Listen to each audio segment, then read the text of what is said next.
What's up, everybody? Today we are taking a look at Reeve Knives. This is a Tanto 3.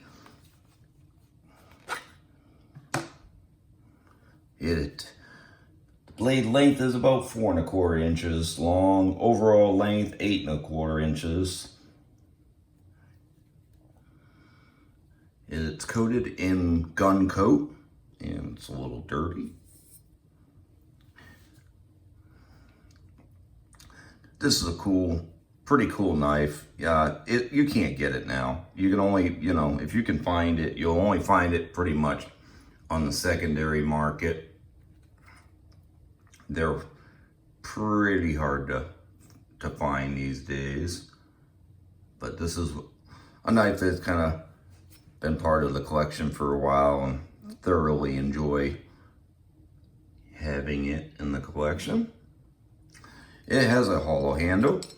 These knives were obviously inspired from these, they were made, he started making these in the mid 80s.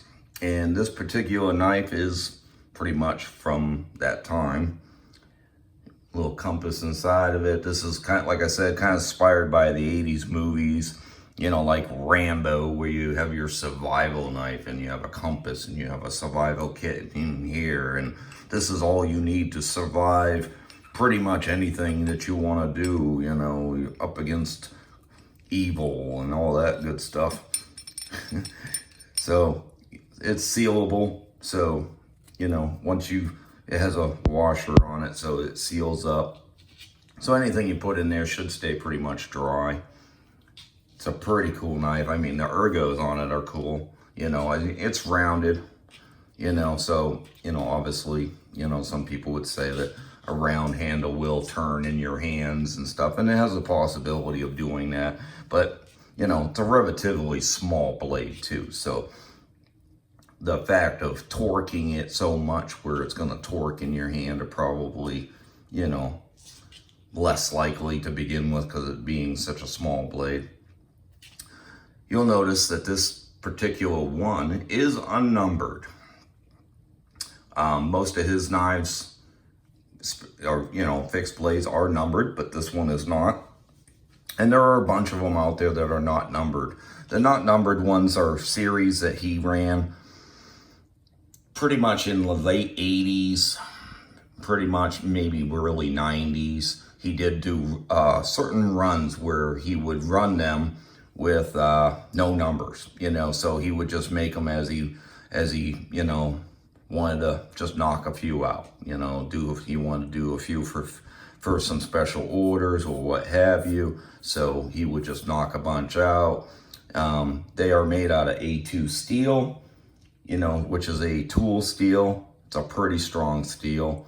The only thing you do have to be careful of is it will rust on you. So that's why this picks up a lot of dirt, because I do have it, coated to protect it.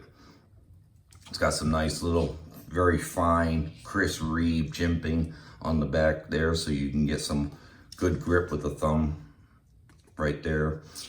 This lanyard really irritating me, but it's a pretty cool, these are cool knives.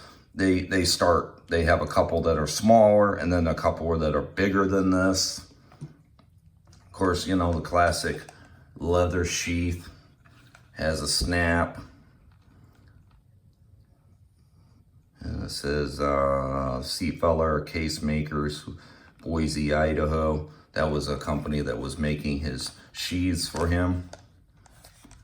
Pretty cool little case. I mean, obviously nothing to prevent the knife from falling out, but it does carry good though. I mean, it's not a super huge knife, so it actually does carry really nice, and a lot of times it doesn't really look scary because of its size.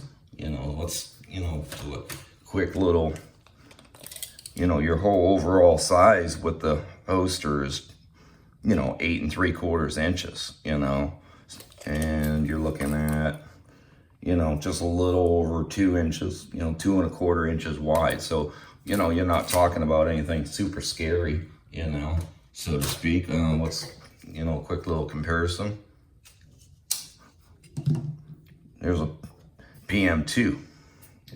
So, you know, even with the case and everything, you know, you're not talking about anything super big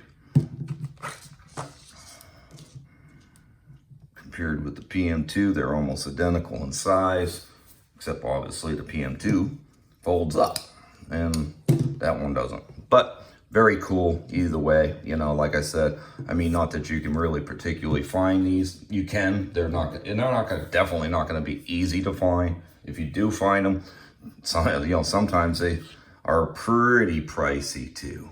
You know, that's the bad part. If you are able to find them, they can tend to be pretty pricey. But that jimping that's typical Chris Reeves jimping right there. Very fine. The knurling is spot on. This knife was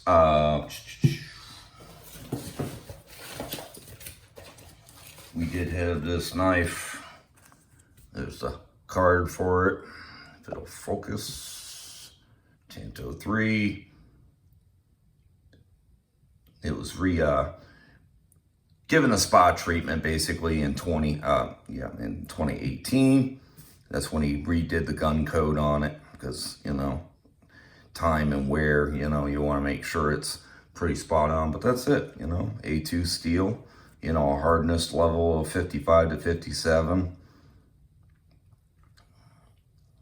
You know, the cap is not steel, that's aluminum. Unknown possibility of 1987 is what Chris pretty much figured it was from. So pretty cool. I thoroughly enjoy the knife. I like it. I think it's classic. Reminds me of, you know, my younger days and the whole Rambo survival knife. And and back in these days, all of your survival knives that you were buying were rounded handles. These were pretty typical for back in the 80s. You know, everything was rounded. You go to a gas station and buy a knife, you're buying a Rambo knife, you know, Bowie knife or something like that. Then they all had rounded handles, so you could unscrew them and put your, you know, matches and your fishing line and everything else inside of them and be ready for the apocalypse or ready for, you know, the Russians to invade, you know. I mean, that was the typical thing back in those days. It's pretty hilarious now looking back at it. You know, that, you know, you're going to take one survival knife, which obviously they were typically bigger than this back in those days. And Chris Reeves, you know, he does have, you know, many more that are very, a lot bigger, obviously, you know. But this knife is a pretty rocking knife, you know, all in all. You know, do a little, and it's sharp. It sharpens up good. You know, a little zip tie action. You know, pops right through zip ties. You know, pretty cool all in all. But and he's got, you know, like I said, he's got a bunch of different ones that are pretty much very similar. You know, these will never probably be made again, obviously. You know, the sun's taken over, so we'll see where things go. It's pretty good blade stock, pretty good little thick blade stock for, you know, again, you can tell up against the pair of 3 there that, you know, it's got pretty good thickness of blade stock for such a small knife. You know, again, it's meant to hold up.